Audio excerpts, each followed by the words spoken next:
Las cosas que necesito en la vida ya están aquí.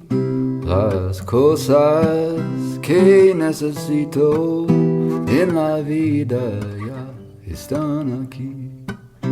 I am free, free as a bird now, with my feathered wings.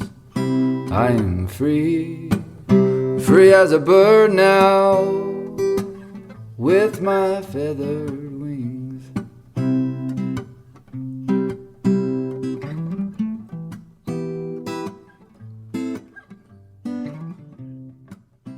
Hey everyone, welcome back to the Camino Cafe. Very happy to have you here at the Pilgrim table again. And just a couple of things I just wanted to say.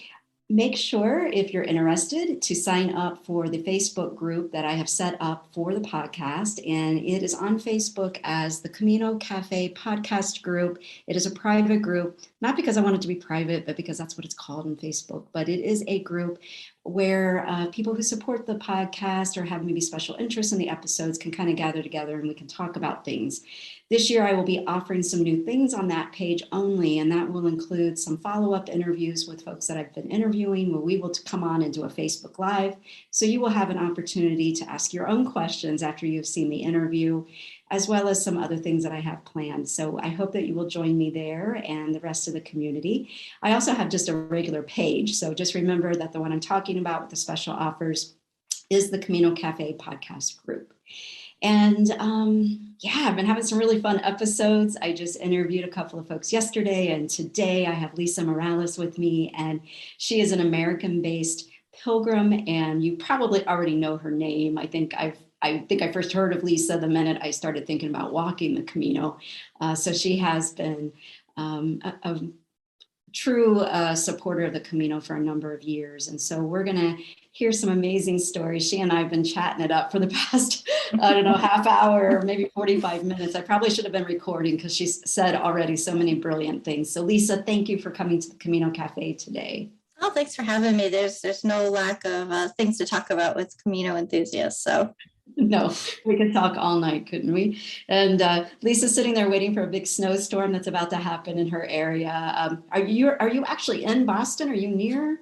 I'm south. I'm right at the Cape Cod Canal, the bridge to Cape Cod. So yeah, we're usually right on the snow line, but we're gonna get it this time. So it's coming. It's okay. It's January. So if it weren't moving, it would be a little bit like less stressful. But yeah, we're gonna get it. So. Yeah, well, I've wanted to talk to you for some time for an interview, and finally, when I saw that you had just served at one of the albergues or one of the donativos in Najera, I was like, I've got to talk to her because I walked right before I'd walked through almost a couple of weeks right before you were there serving. So I would really like to maybe kind of start there because I think a lot of folks have interest in, what's going on in the Camino right now. We're still in COVID, maybe some of the worst of it is over. And so I just wanted to talk about what made you decide to volunteer this time. I know you've done it other times, in which we will talk about all that as well. But what prompted you to do that this past, I guess it was fall, early winter, would you say? Yeah, I went over, I left the States November 1st. So I came back at the mid-December. So I was in Europe for those weeks, and I actually was on the Camino in France, in Spain, and in Portugal in those weeks. So I can kind of give you a little report from all of those places. Was that Terre or I was volunteering in France, in Lourdes. There is a pilgrim hostel up on the mountains called Cité Saint-Pierre, and it's open almost year round. It closes a couple of weeks in January. But there's a wonderful, wonderful place there in Lourdes. And then you can walk south on the Piedmont or to go through Canfranc over the Col Saint-Paul, or you can head to Saint-Jean-Pied-de-Port on that route. So I was there in my first few weeks. And then I went to Portugal to meet my son, and we went to Lisbon and Coimbra. So we walked a day on the Portuguese out of Coimbra. And then I went to Spain. I went to Santiago. And I went to Nájera from there. And I went because I pushed it as far as I could, wanting to be in Santiago in the Holy Year. So it was very important to me to actually complete the pilgrimage in the Holy Year. And I did that. So that's why, and I know they extended it, but to me, that was a little bit touristic as opposed to, and I know that the whole Holy Year thing is a convention and it's made up by modern day people. I get that, but it is what it is. And it was really important for me to be there and to do that during the Holy Year. So I did. Excellent. All right. Yes, that's going to be great for us to talk about. So I guess let's start with your impressions of Spain. How did it feel being in Nájera during that time frame, and what were your experiences like serving? It was different. It was definitely different than the other times that I have volunteered. Not better, not worse, just different. And there's big differences between France, Spain, and Portugal. And I didn't go until I had my booster on board. So I was double vaxxed and boosted, or I wouldn't have gone anywhere. I'm almost 60. I have lots of health issues, but I felt actually more comfortable there than in my town where it's 60% vaccinated. But France has the whole COVID pass thing down pat.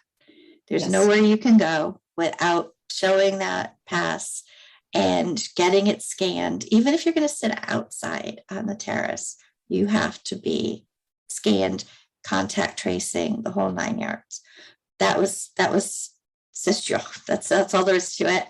If I got up to get a napkin from the table at lunch, people would remind me to put my mask on. Oh yeah. Like, you didn't step anywhere, you put the mask on. So I felt really comfortable in France. Went to Spain, no checks at the airport. Nobody asked me for a COVID pass. Airport's busy, it's crowded. Getting on the trains, busy, crowded, people mobbed in, and they don't ask you for your pass until you're at the train. So all that mob, unvaccinated, so I felt uncomfortable with that. My backpack gives me some personal space behind me, and I would, enforce my personal space in front of me, but that was less comfortable. Portugal was a little bit more loosey-goosey, no COVID pass required anywhere. So that was a little bit more lenient and less comfortable. You didn't have to show your QR code when you flew into Spain, or did you train? Nothing, because I was traveling within the EU. Nothing.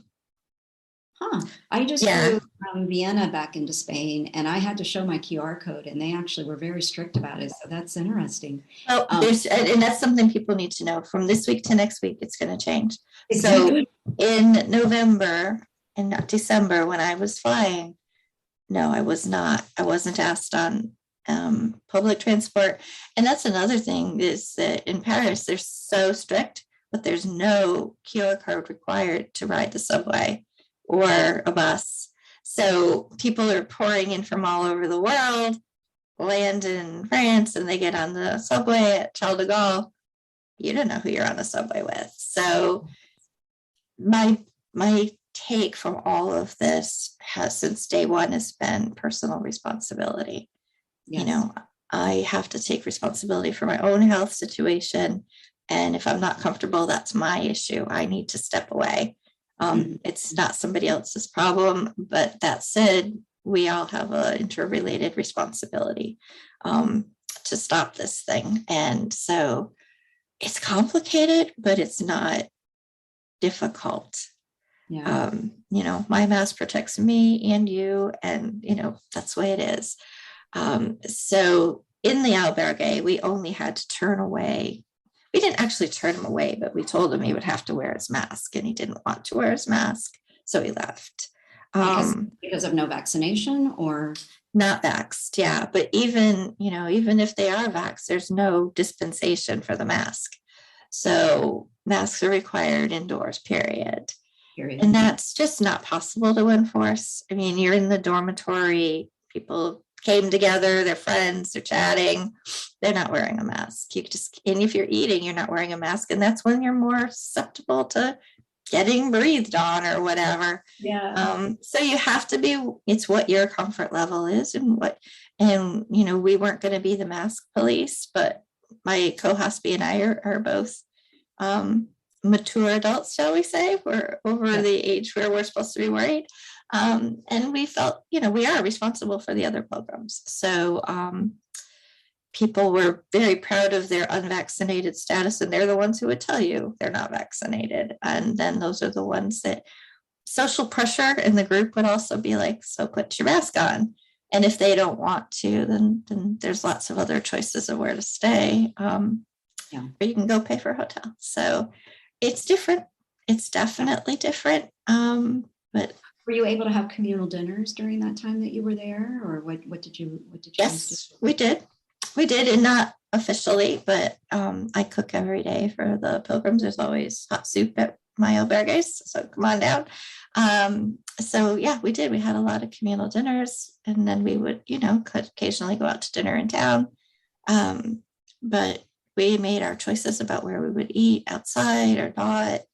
But again, it's our personal responsibility and to take care of the people in the town hosting us, as well as the other pilgrims in the albergue.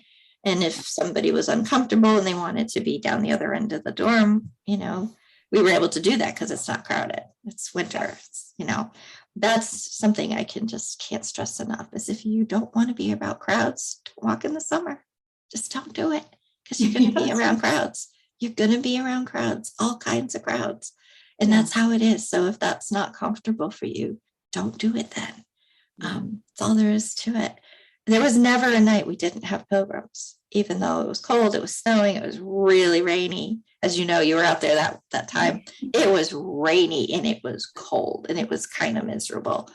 But everybody was like really happy and psyched, and nobody was rushing for beds, and they loved to be able to come in and have hot soup. And so it was still a wonderful experience. Yeah, and when you're walking, your body temperature is up, right? So it's okay that it's a little cooler a lot of days. And we actually now are having a pretty mild winter. And so I look out and I see these pilgrims passing by, and I'm kind of envious because it's perfect walking weather during the day. The sun is out, at least in Ravenel, right around this area. So it's been really nice. I would love to talk about your experience just overall, not so much about COVID now, but just your overall experience in volunteering and what drove you to do that. And maybe if you could kind of speak to, because you've had experience in volunteering in different ways, like if somebody's listening to this and they have already walked and they would like to volunteer, what would be your advice for them? And, how would they go about becoming an hospitalario? Sure. There's lots of different ways to give back on the Camino, even if you don't leave home. So, your volunteering can be domestic as well. There's different pilgrim organizations. There's local chapters. There's now the Wisconsin Way, a domestic Camino. There's also the California Mission Walkers. So people shouldn't assume that means going to Spain. But if it does, I was trained as a hospitalero back in, I think, 2015. In the American Pilgrims training group, but that's not the only way to get to volunteer. And I think it's really important to know your tolerance level, because it's a different Camino. It's totally a Camino.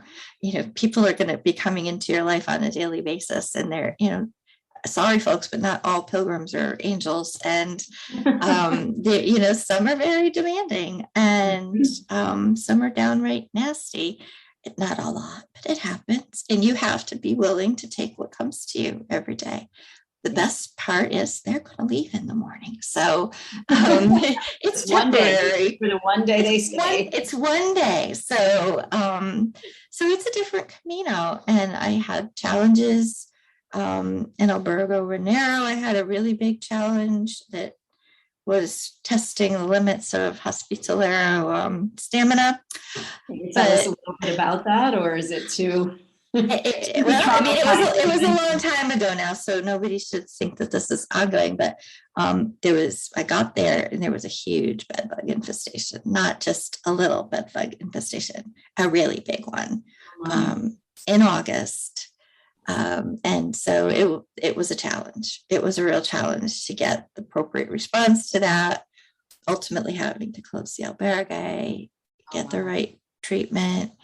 It loses money for the town when you have to close, and that in August, it's not what anybody wants, but safety of pilgrims has to come first. So that was a challenge, but there's different kinds of ways to volunteer. You can volunteer in the pilgrim's office, you can volunteer in private albergues, public albergues, municipal albergues, parochial albergues, and donativo albergue, which are generally run by associations. So there's different experiences with that. You can volunteer at the Pilgrim's office in San Jean Pied de Port. At the front end, you can volunteer at the Pilgrim's office in Santiago. At the back end, you can volunteer with religious organizations along the Camino.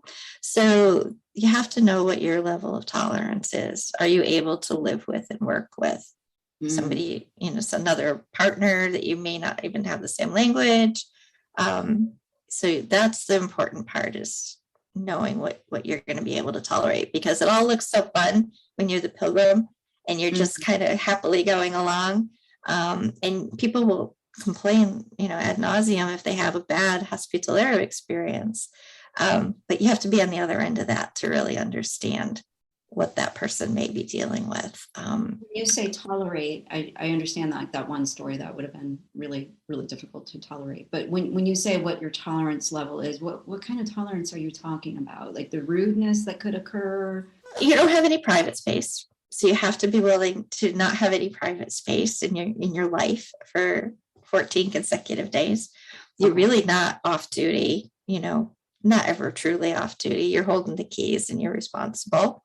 You're responsible for the finances, you're responsible for the shopping, you're responsible for the cleanliness, you're responsible for the relations to the town, being positive. So it's more than just opening the door and welcoming the pilgrims. Not everybody's going to do their own dishes and they're going to leave you a pile for the morning. There's just, if you're not okay with that, and you have to be able to partition the duties with your partner. So if you've got a partner who doesn't like to get up in the morning, or doesn't want to do the dishes, or doesn't want to clean the toilets, you just got to know what you're going to be okay with for that. So yeah, it's not. And then there's the Rebadiso Welcome Center, where you really are just welcoming pilgrims, and there's other people who do the grunt work. Yeah. So each place is going to have a different experience. I volunteered in Portugal at San Pedro de Roch, and they had local volunteers who came on the weekends and gave you the weekend off. Oh my God, that was incredible. They employ a local woman to do the heavy duty housekeeping because it gives her a job. But she has very specific requirements for you to be, before she'll do that job. So it's going to be different everywhere. So I think it's good to know.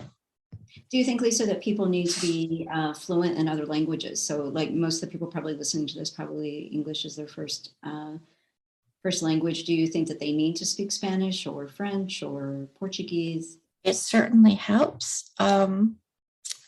At one place, my co-hospi and I, our common language was French, but I'm fluent in French. I hear perfectly well in Spanish, but I don't always speak Spanish fluently because it comes out as like Franglish. But yeah, I think it really, really, really helps to be able to, and when something goes haywire, it's really good to be able to have a conversation with the local constabulary, but it does help. So that's all I can say is, if you only speak English, you should never expect other people to accommodate that. Yep. So I've made friends with several folks since my last Camino and living here in Spain that have served as hospitaleros. And one of the things that I have kind of felt in conversation with them, and I just wanted to ask you about this, is that sometimes they seemed a little sad. They maybe were first-time volunteers, and they were hoping to interact more with pilgrims, but because it was so busy and they had so many duties, and that the pilgrims were kind of interacting with their pilgrim family, that it didn't have the same feel to it as it might feel when you're walking. So I wondered if you feel that way, or if you could elaborate on if that's just totally off base. No, I think it's very true. Like I said, it's a different Camino, but it's still a Camino. So they have probably formed a pilgrim family, and they're already a thing, a group when they get to you. And again, you're only going to see them for their waking hours, and then they're gone again. So you shouldn't expect to be part of that family, in the same way that you would as another pilgrim. Plus, you are really busy. I mean, it's really, really busy. So that's definitely, I guess, I add that to the tolerance part. That can you accept being, kind of like the help and not pilgrim? That's different. And sometimes you get treated like the help. And so also a big change that I've seen since my first experience being hospitalero is that people now go and lay on their beds and get out their phone. Mm-hmm. They're not even communicating with other pilgrims as much. Yes, I saw that is a huge change, and it's not a good change for me, especially the younger ones, but everybody's guilty of it. They take their shower and they go lay on their bed and they get on their phone. Yep. And they're texting or FaceTiming or whatever, but they're not communicating with the people around them or the hospitaleros. So I've seen that as a really, really big change over the last, I guess now it's 7 years. I think that's a detriment. I agree with you. At the donativas that I stayed in, or I guess it went albergues, but they were dorm style. It almost felt like quiet hour. Like I would arrive and, want to take my shower and do my change of clothes. And everyone was so quiet because they were in their bunks doing phone stuff that you almost felt like you couldn't interact. And then until dinner. And then at dinner, everyone kind of interacted. And then it was right back to kind of this private world. So that was a little different. And if there wasn't a group dinner, then you didn't even have that. Like you were just kind of on your own. So yeah, that is a change. I wonder, there are probably some folks listening to this that have never walked and are interested in walking. And since we've been kind of talking about this, we've probably been using a lot of words that don't make a lot of sense. Right. I wonder if you could just break down for everyone that when you are walking, you have some choices of where you can stay. And maybe if you could just start maybe the most expensive and work our way down, or whatever ways you would want to organize it, but in some kind of order to kind of give people an idea of what they can expect as far as lodging while they're walking. Sure. I just talk about it in tiers, but in the expense really could be the inverse. So who knows? But you can have private lodgings, and if something is on booking.com, it's open to everybody. It means you're not going to be just with pilgrims. You could be with, vacationers. You could be with college students that are just out. So those are private, for-profit, and are going to have different amenities and different costs associated with them. And it's not going to be an exclusively pilgrim experience. There are municipal albergues, which are run by the city or the junta or whatever, the county, provincial government. And they set the rules, they set the, what the expectations are. In Galicia, they're run by the junta. And big change this year has been that you can, and I think have to, reserve in Galicia now through their new system. And they set a minimum donation because they can. And a lot of those started as, a way to bring pilgrims into towns that had been left by the wayside. But have since probably built up a different kind of private enterprise structure. Then there's parochial places that can be run by religious organizations like Bercianos or Corriendo de los Condes.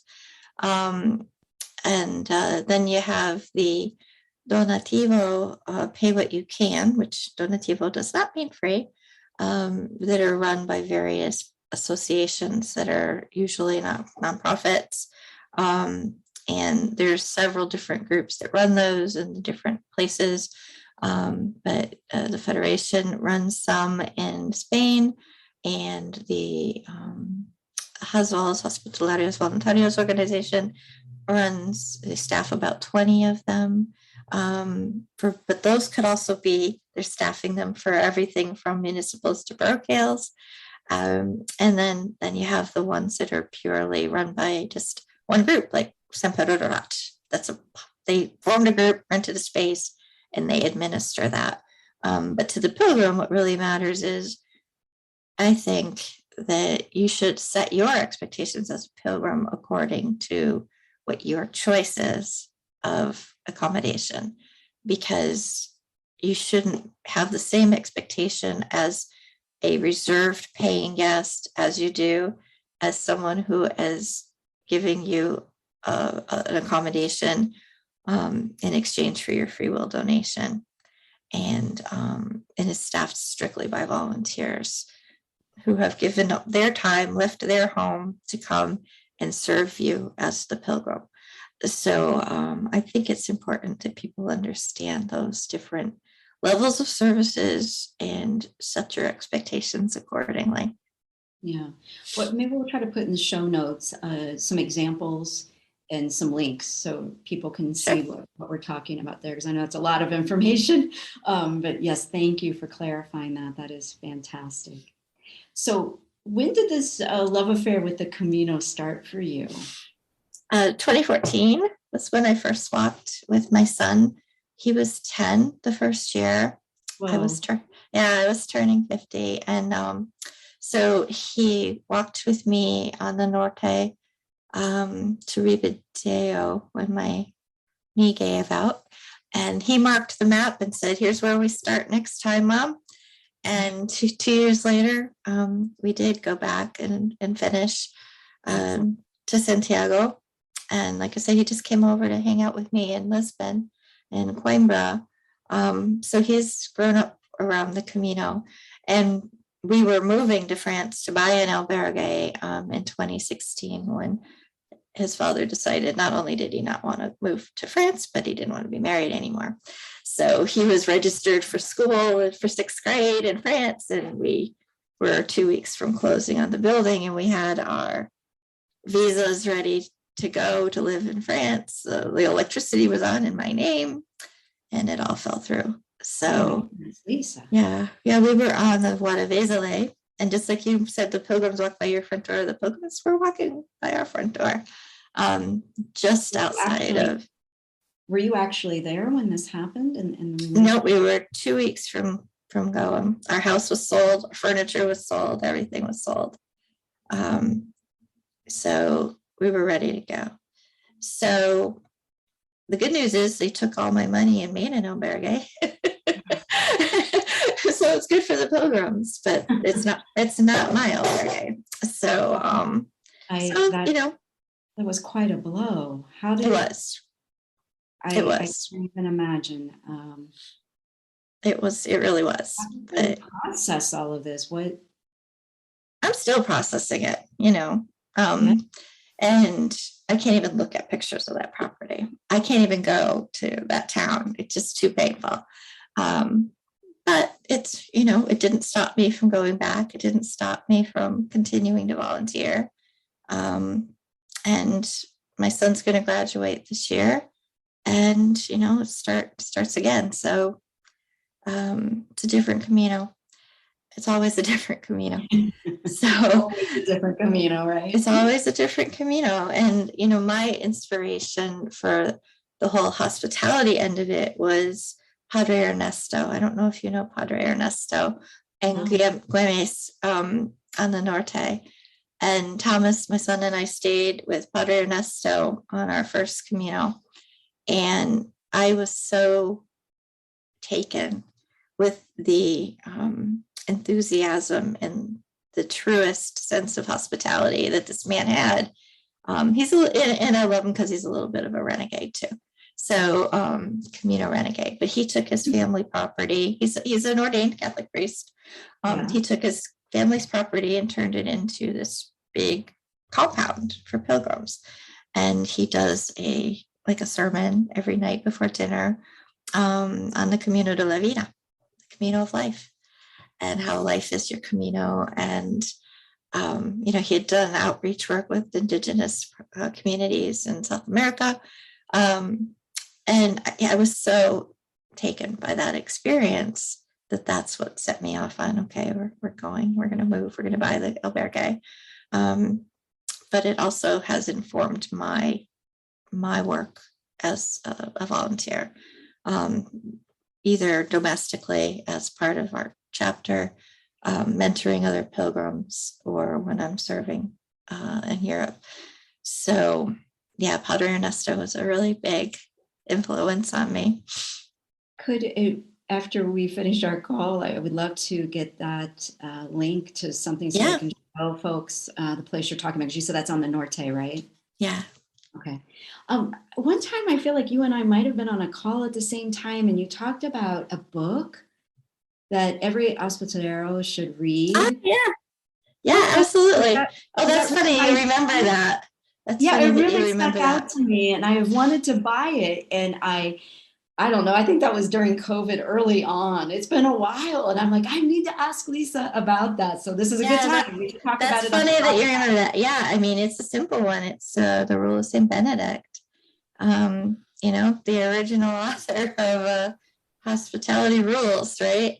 And it's available online and free ebook.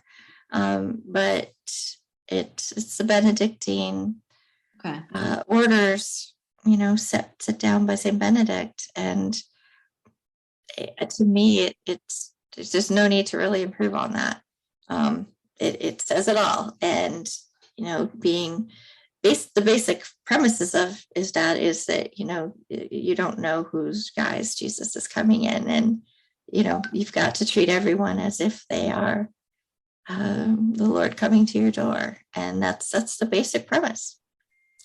And to be able to do that without judgment, without reservation, without fear. Oh, it's a big one. It's a big one.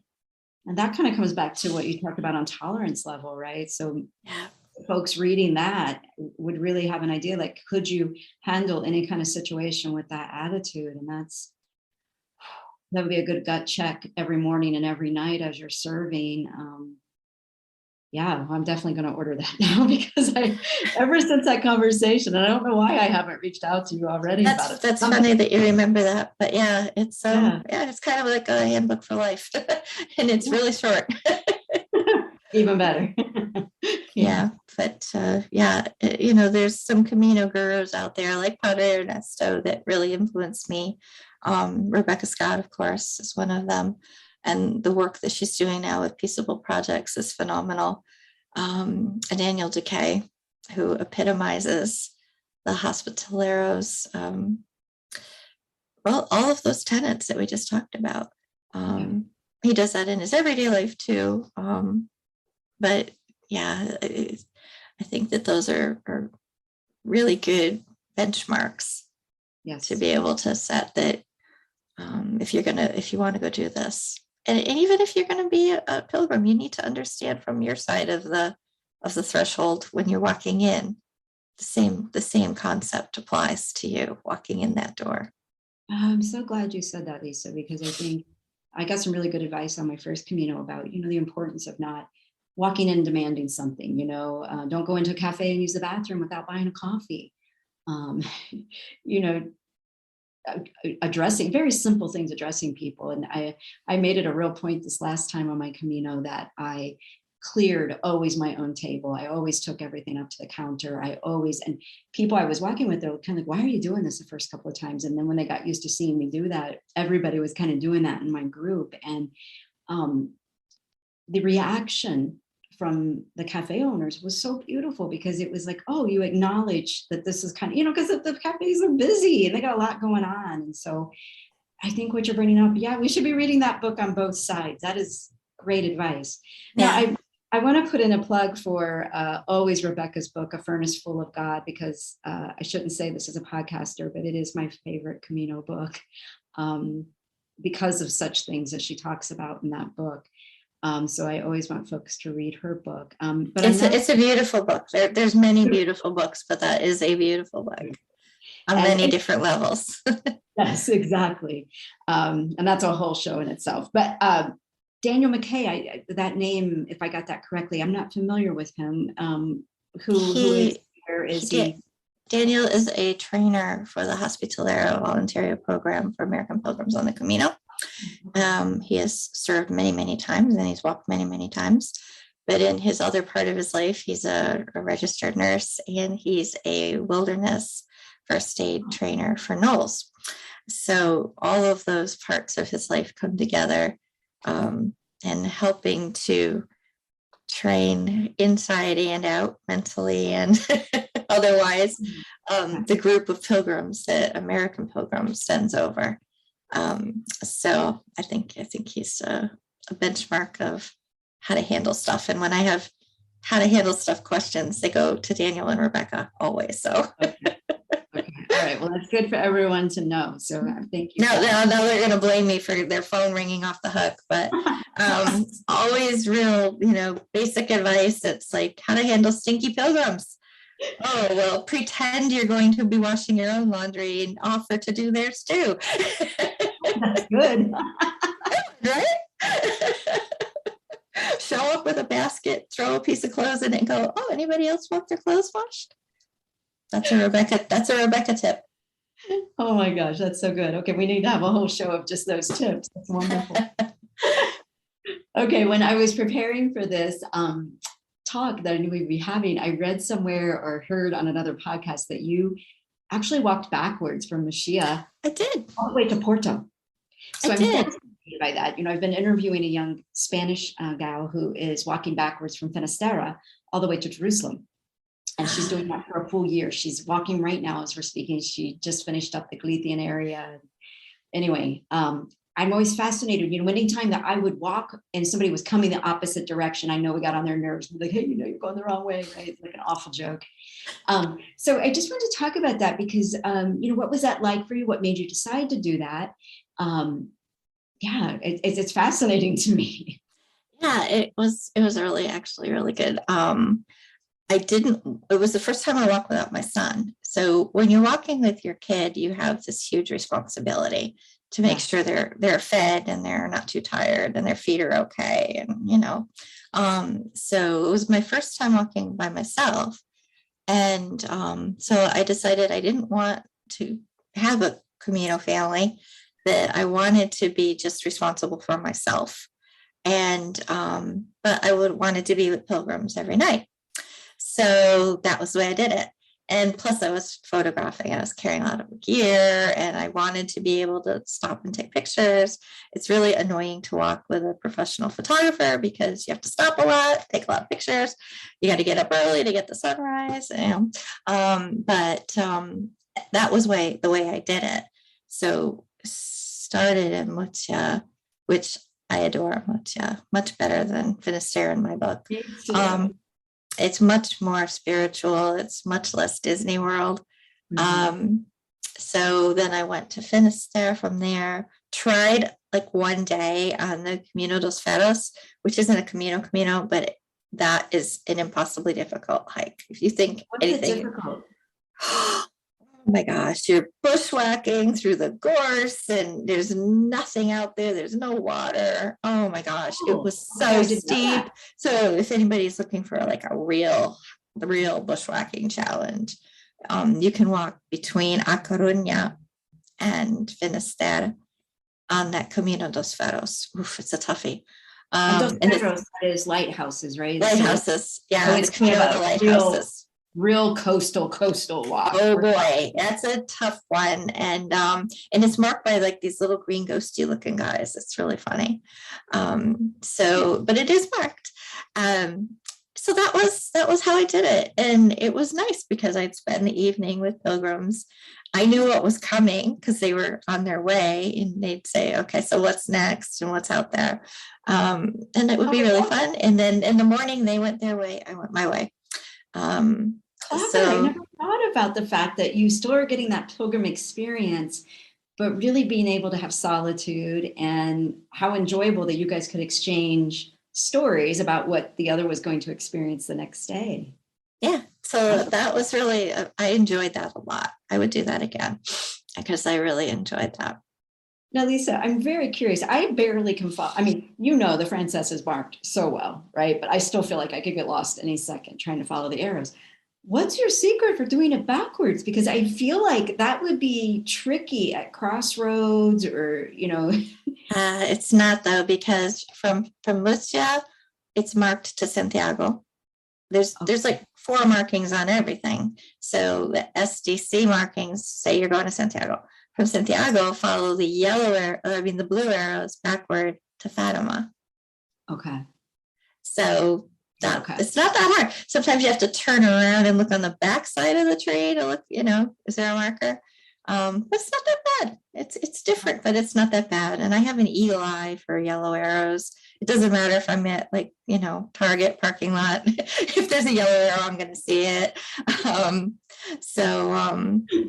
Yeah, if my son gets tired of it, hey, yellow arrow, he's like, Ma, we're not in Spain. So it's not that bad.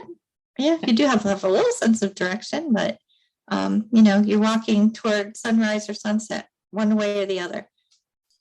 So you're so right on the seeing the arrows. I was at getting a rental car the other day in Lyon, and the rental car parking lot had these yellow arrows, and I got so excited, and I was like, wait a minute, that literally is just an arrow to know which way to get out of the parking lot. Like, really, Pilgrim, you need to calm down. But there's always a yellow arrow somewhere. So I love it. Right on your shirt. That is brilliant. Yep. Now, I know that you are a very talented photographer. So yes, your photos are gorgeous. And I wanted to talk a little bit about 2 things when it comes to photography. First is, I wonder about capturing the Camino through photos, because we're all taking so many photos as we're walking.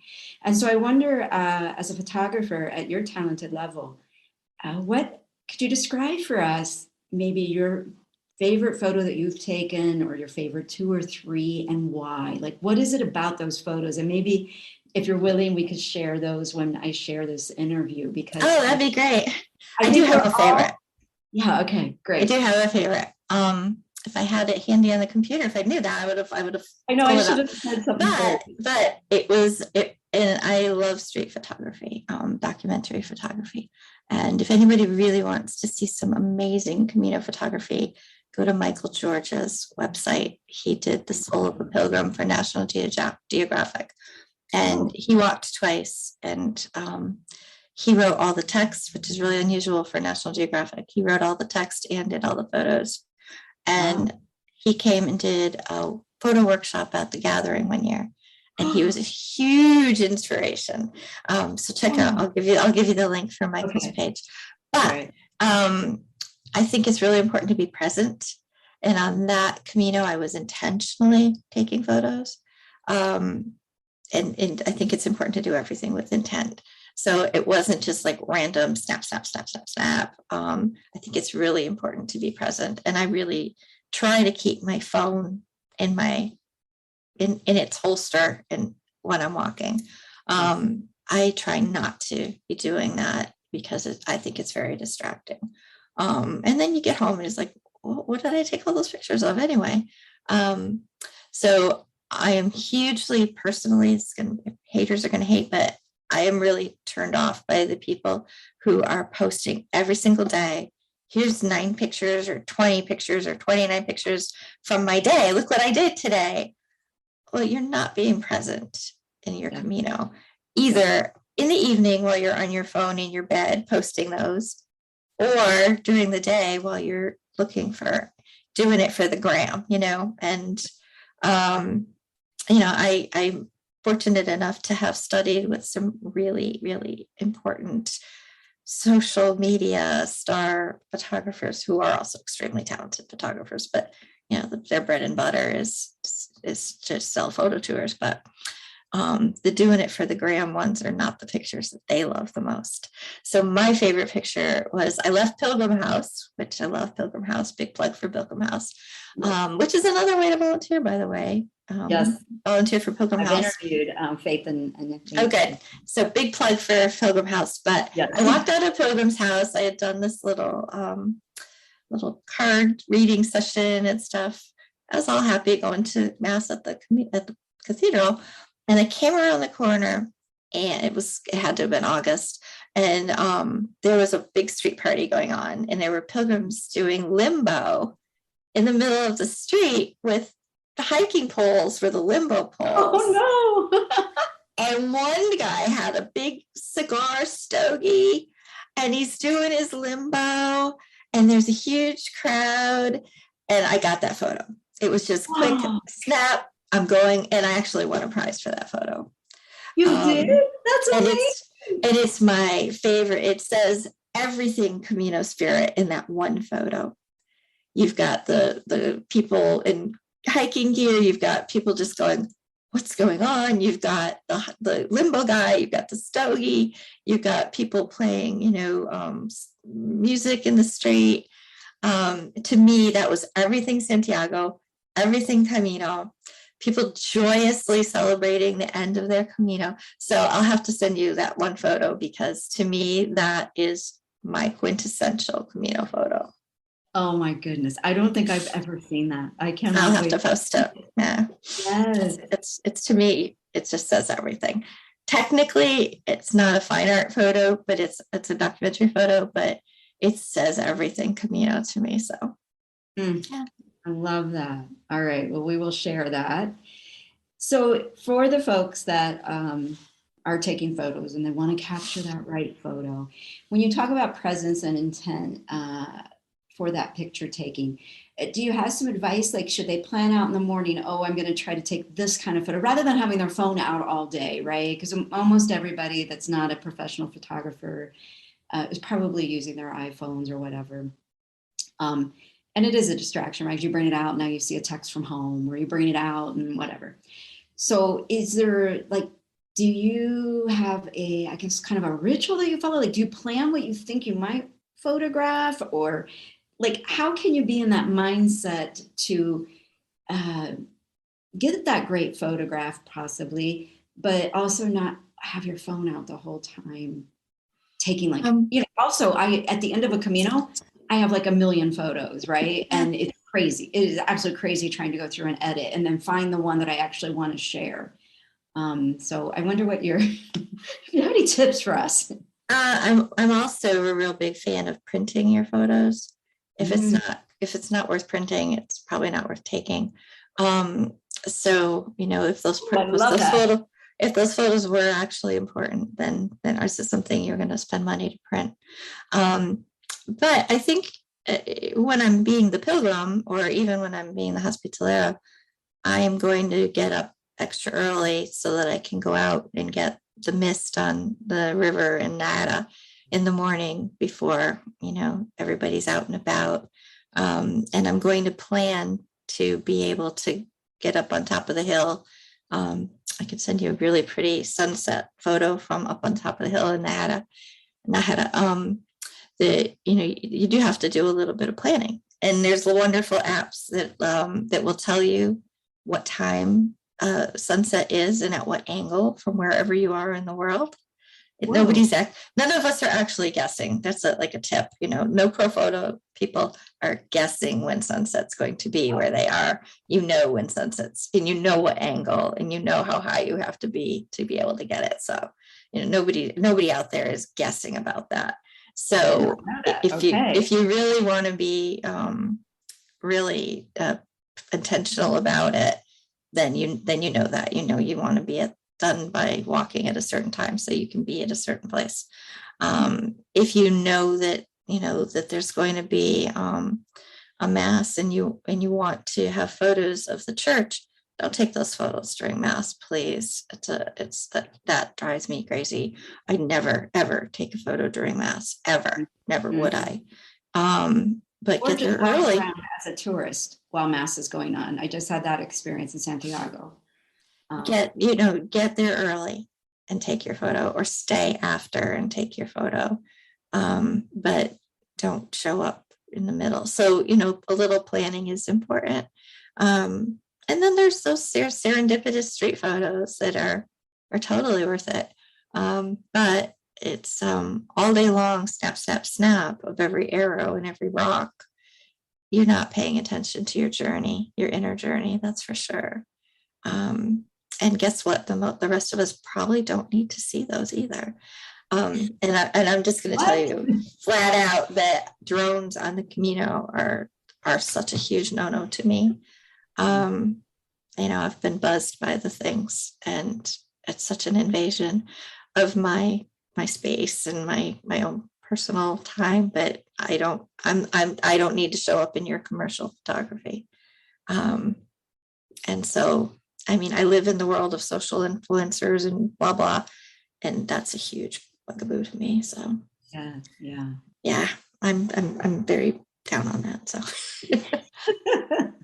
it is what it is, And sometimes I feel like I have to put a disclaimer. No, this is not a drone photo. I actually hiked up there to get this photo. But there's some beautiful footage out there. But if you're a commercial photographer, I think you have an obligation to say that, not just put clickbait out there. Because newsflash, YouTubers get paid per click, and they get paid more the more clicks they get. So if you're going to feed somebody's addiction, just know what you're doing. Did not know that. Well, just so everybody knows, there's nothing going on my side. I didn't mean to imply it, but it's no, you're not. It's this whole, the social media has invaded the Camino in more ways than one. Yeah, way more ways than one. And we talk about people, it's isolating themselves in their bunk. It goes well beyond that. And social media has made, like I said, like I told you, when I first started my whole Camino research in 2013, there were maybe 2,000 people in one Facebook group, and now. What is it now? I don't even want to know, because I don't go there anymore.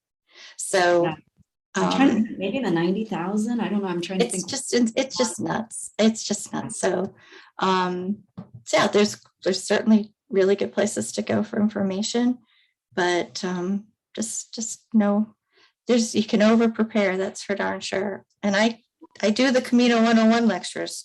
I understand people's need to control their situation, their need to control, at least on their first Camino. You will never see anybody go to packing and planning for their second Camino, because they realize that control thing is an illusion. So, and no matter what you plan for, the Camino will still give you something different.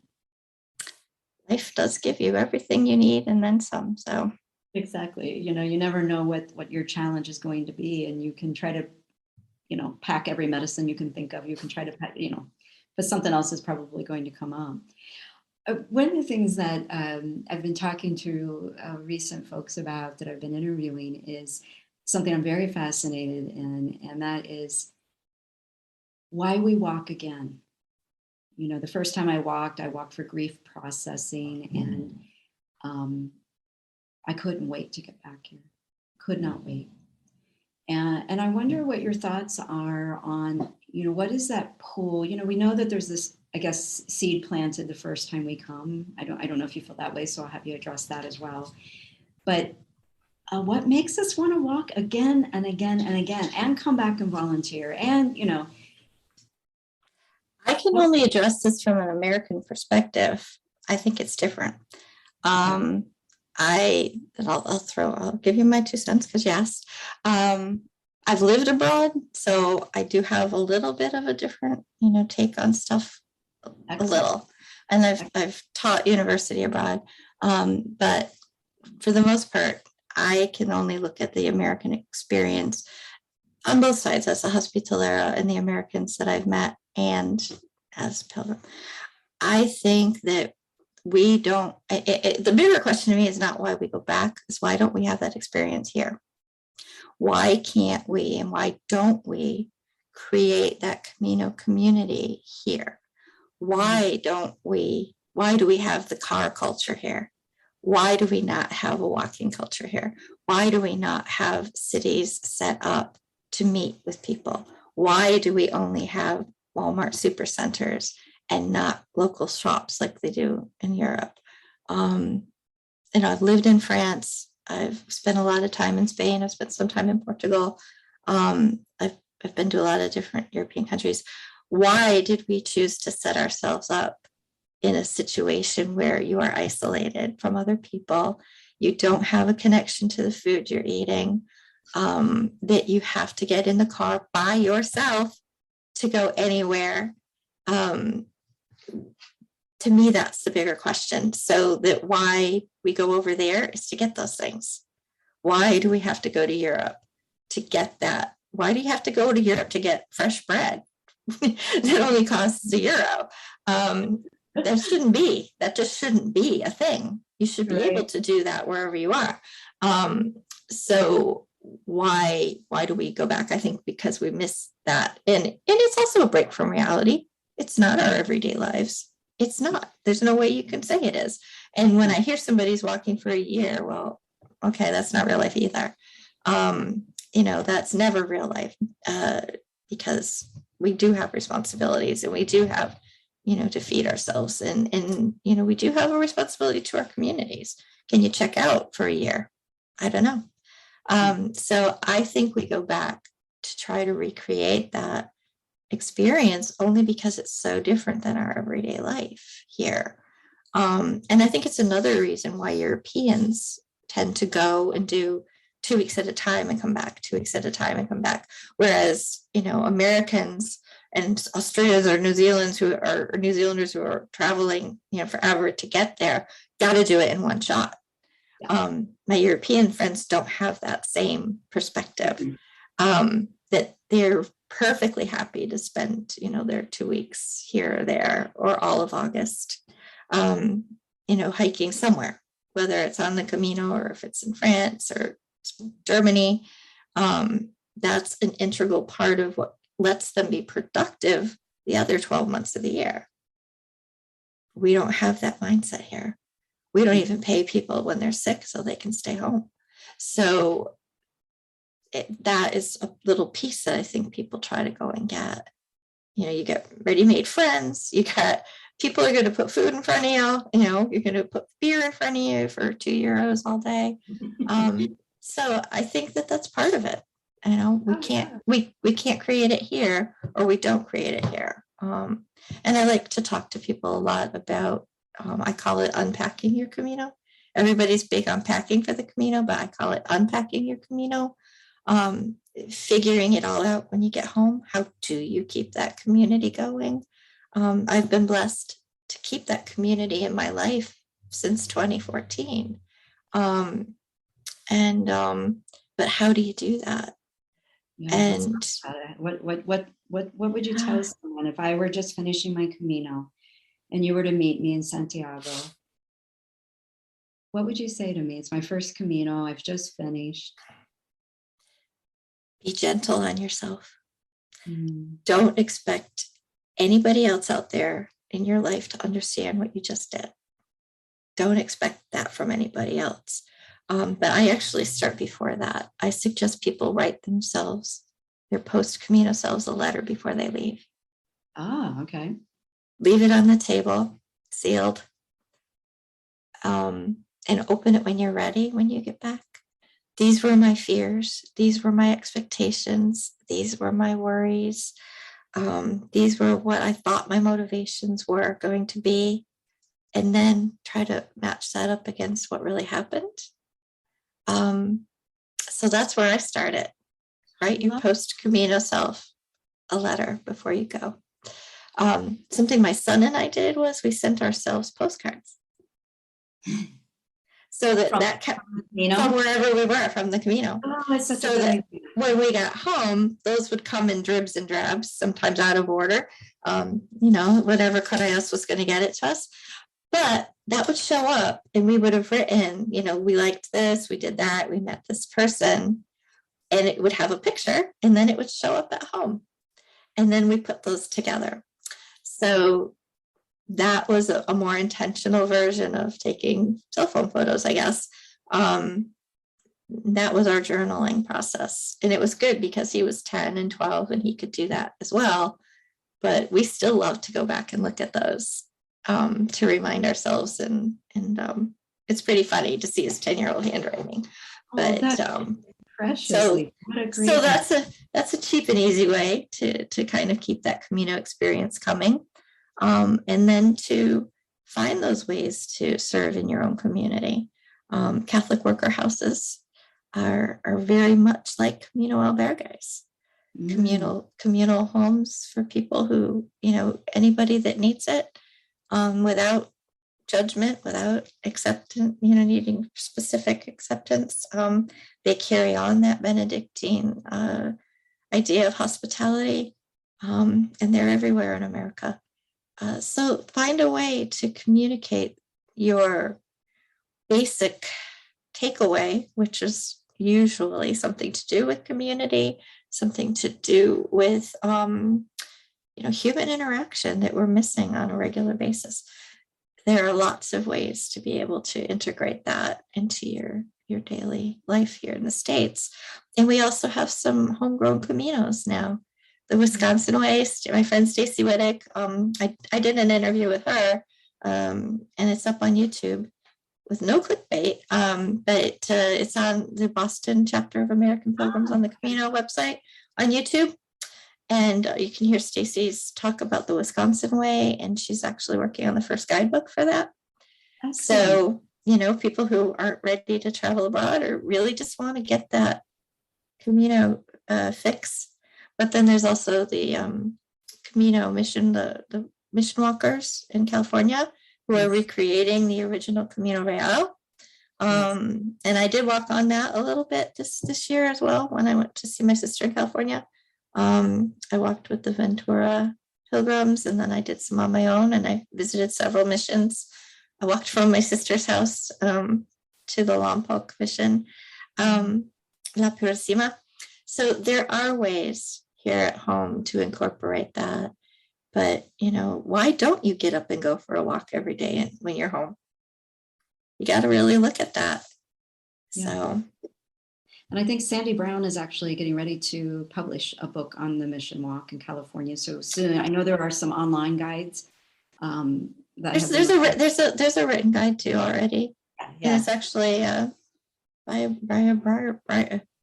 It's not quite Briarly. It sounds like Briarly, but it looks like it, right? Yeah. But that's out there too. I saw it. Yeah, I was like, is that John's brother or something? No, it is funny Camino coincidence. Yeah. And Sandy biked it and walked it as well, I think. So he's going to have a book out soon on that. And Stacey, she's somebody I do want to interview and talk to her. So maybe you can connect us. That would be should, yeah. She also wrote the guides for the Frances, and they're spiritual walking guides. They're different. And she also did the one on Lourdes to Saint-Jean-Pied-de-Port as well. So I've got to talk to her. Highly recommended. Yeah, the one in Wisconsin, are people opening up their homes? Are there like places to stay in Wisconsin? Like, do you know? It's some combination, like everything, combination of church halls and bed and breakfast and motels. And so they're working on putting together some infrastructure. Cool. But yeah, she's walked it with Father Abuna Moses, and they're doing some wonderful stuff. So a good intro is to watch that video interview with her. Definitely. Well, can we put that link in the show notes, or is that something that's a member of Boston's group? Nope. It's out there. Yeah. Oh, well, that's great. All right. Oh my gosh, the show notes are going to be really critical, everyone. So I don't know how many we've promised now, but we'll try to get as many as we can. If I miss one, please comment and let me know, and we'll get it back into the show notes. But wow, Lisa, I know we've probably gone around a lot of different things here, but I really appreciate all the information that you provided today. This has been a lot of rich information and a lot of wisdom and philosophical sharing about what you've experienced and now kind of what you have put together about the things that are important when we walk, after we walk.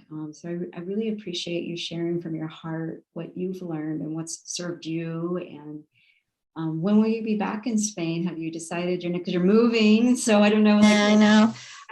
I'll be back in Spain volunteering October to December.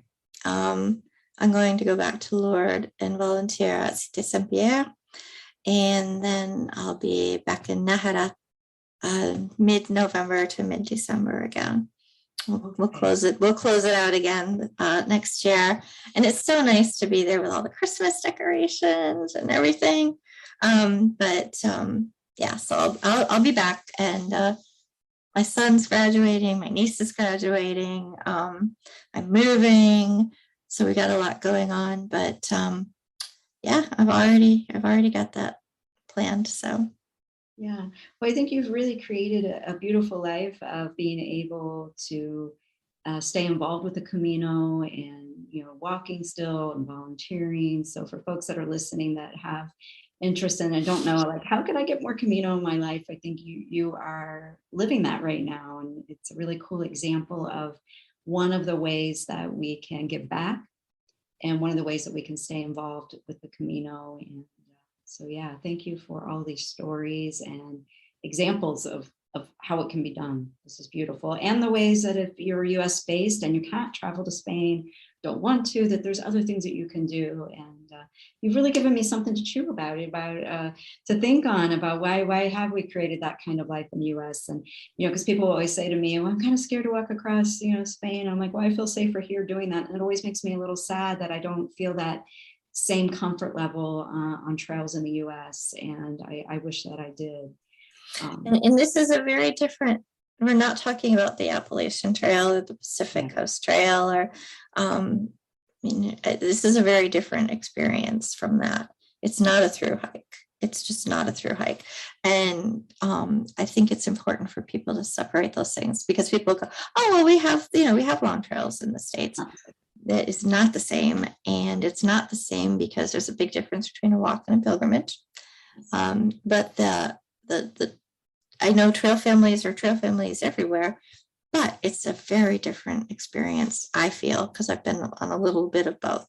That Camino community is a really big thing for people forever, and for most people, not for everybody. And the after effects are not immediate for everybody. There can be such a sense of letdown at the end if you haven't experienced this life-altering epiphany. And I think it comes down to expectations. If you can set that expectation in the beginning that you're going to take what is given you in terms of experiences, that you're not going to have a big experience, celebration that's going to change your life at the end, and let that really process. And that's why I really urge people to spend as long as they can, because the 10 days is probably not going to give you what you might think you're going to get. And don't have the same expectations for 10 days as you do from 10 weeks. Set those expectations up front, and save the time for when you really can give it some time. But just have different expectations. I think it's in all things. Yeah, the expectations you set are going to determine your outcome. Yeah, I think that's important. And I still cringe on the how many days do I need to set for Santiago, or so what's your intention? Why are you going there at all? What does it matter to you to go to Santiago?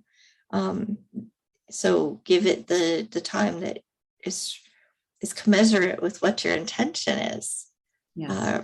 Are you running in and out to see the Botafumario, or are you just trying to repack and go somewhere else? Or what's your intention, and set those intentions and give yourself the time that you deserve, and experience the time that it deserves.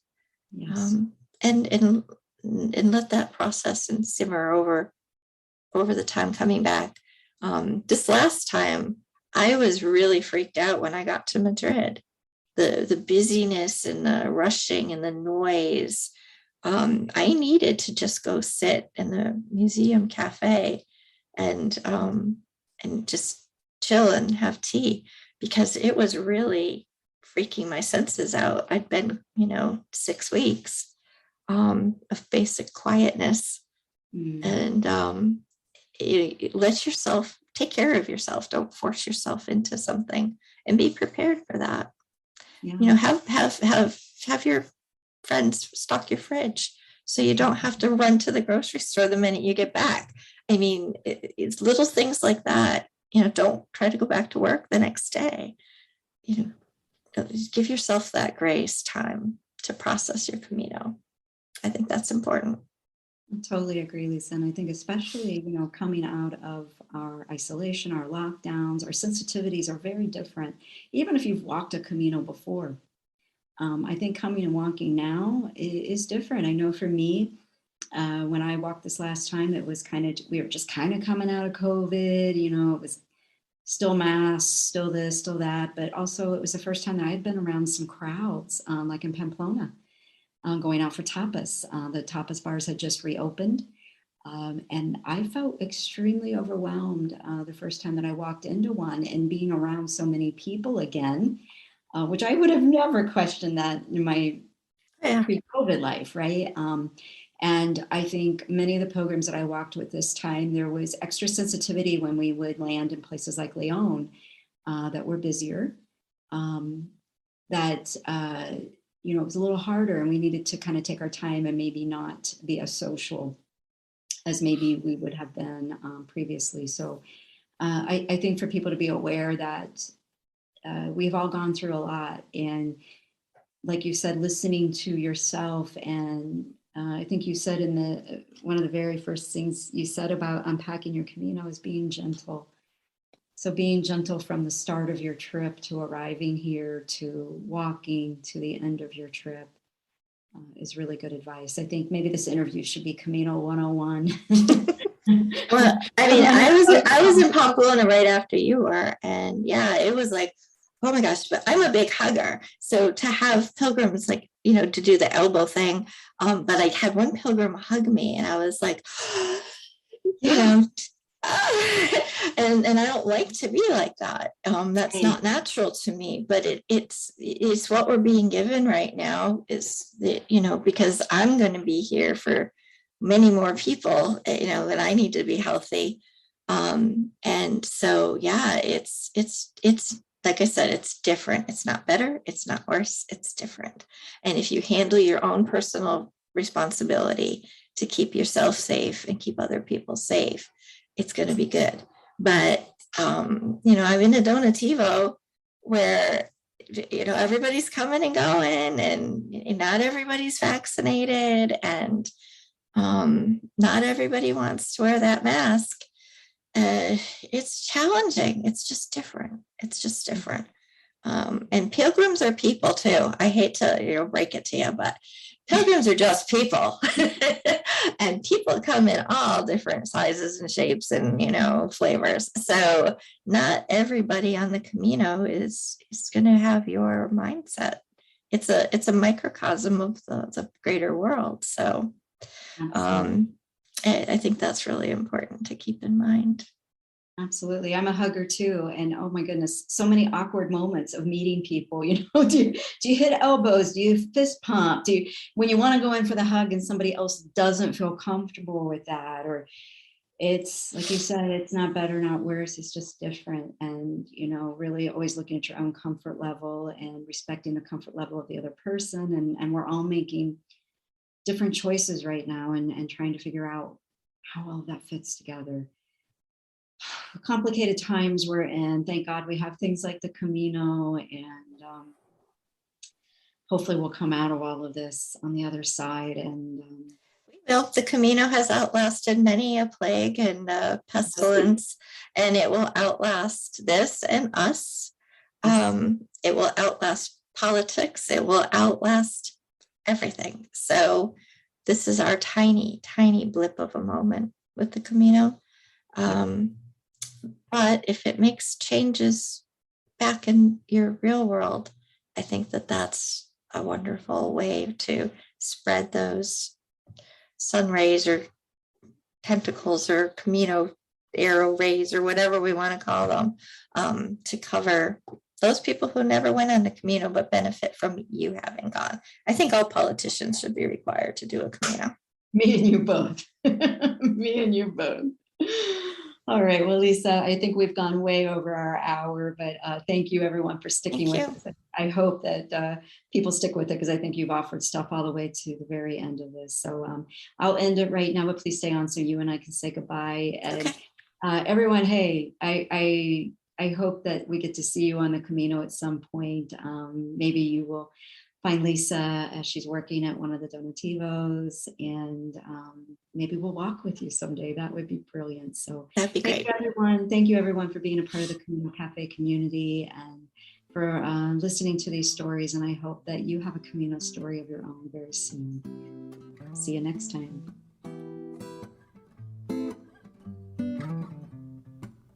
Las cosas que necesito en la vida ya están aquí.